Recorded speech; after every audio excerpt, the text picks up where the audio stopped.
Hi, and welcome to another episode of Film Recommendations. The film for this episode is the director's cut of Dark City. Now, I had previously recommended Dark City in a different episode. The director's cut has some extended scenes and some differences that are very key to the storytelling process that are different from the theatrical release, which was uh, somewhat shorter by only a few seconds. But also, the storyline is kind of explained at the beginning so that you aren't left wondering what's going on uh, throughout.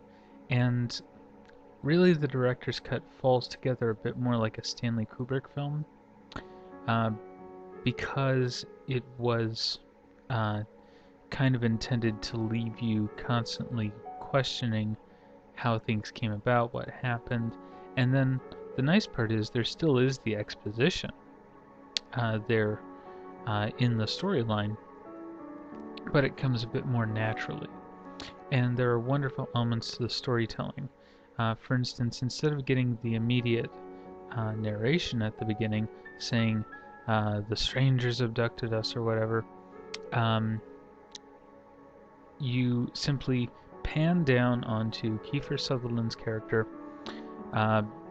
who turns around and looks at the audience, almost breaking the fourth wall a little bit, but not really making it clear if he's just looking at something or what.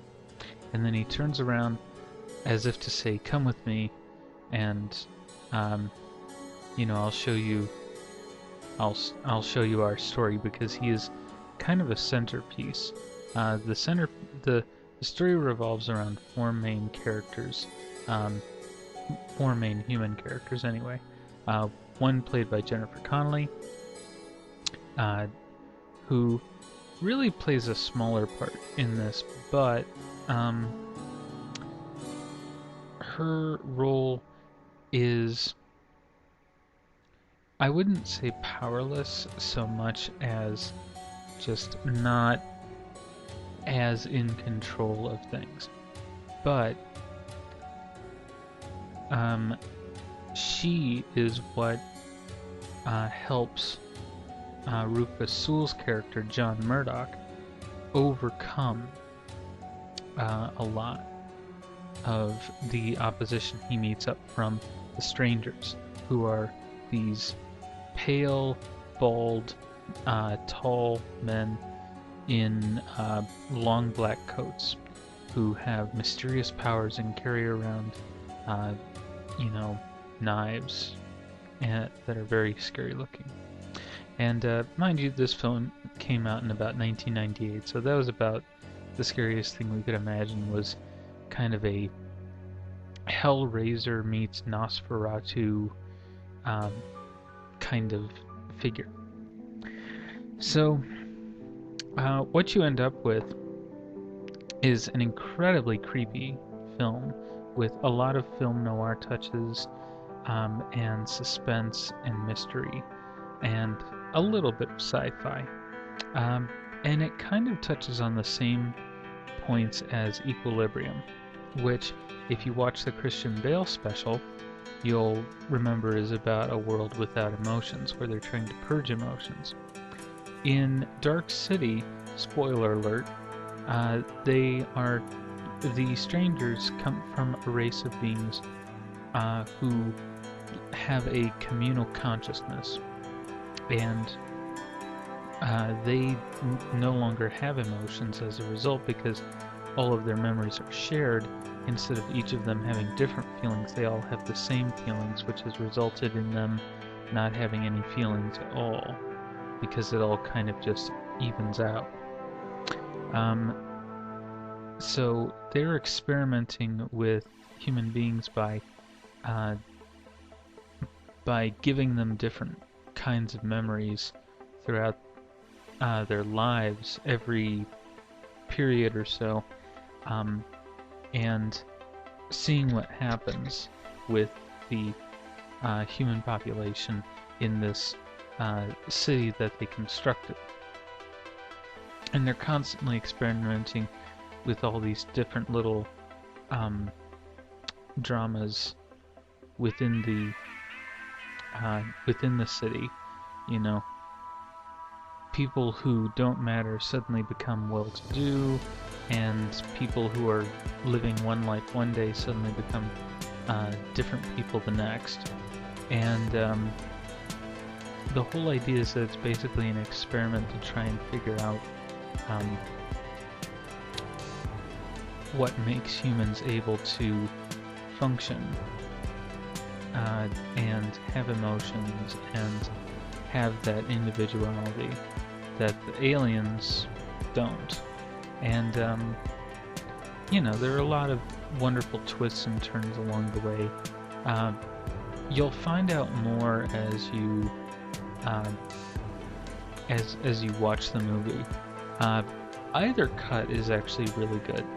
It's a bit of a cult film. I actually really liked it. I'll warn you, for the director's cut, there is there is a wonderful special features section with documentaries and behind the scenes material. And there are 3 different commentary tracks. One is by the director, and it's rather good. Another is by Roger Ebert, and it put me to sleep. Which, could go either way. You might find it enjoyable. It is back when he was able to speak, of course. But it's just rather interesting. Because evidently Roger Ebert actually thought the film was rather good and didn't get a very good reception despite that. And the third commentary is by 2 of the writers for the movie. And really, the director and writer commentary is very good and makes it very clear, what they were going for, and some of the stuff that they just left open that they decided to put in as, what do you think it means kind of stuff. And it's kind of cool because it's not as overloaded and pretentious as the Matrix films tend to get, even though it has a very similar plot line. As a one-shot story, it's very well self-contained.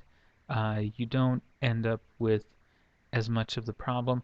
Although, interestingly enough, the character of Agent Hand, or Mr. Hand, does parallel somewhat Agent Smith in the Matrix films. And Dark City is cited as a bit of an inspiration for some of the storytelling.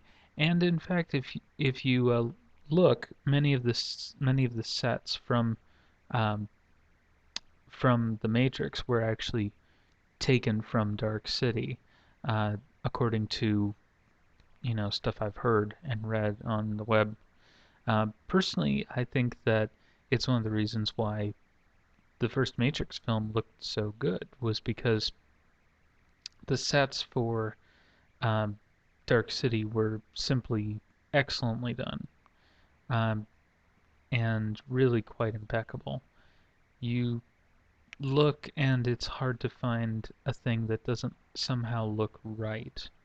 And yet at the same time, if you listen to the commentary, they tried to put in things for set design that made it look not quite right, not quite perfect, not quite clear as to what was going on with what.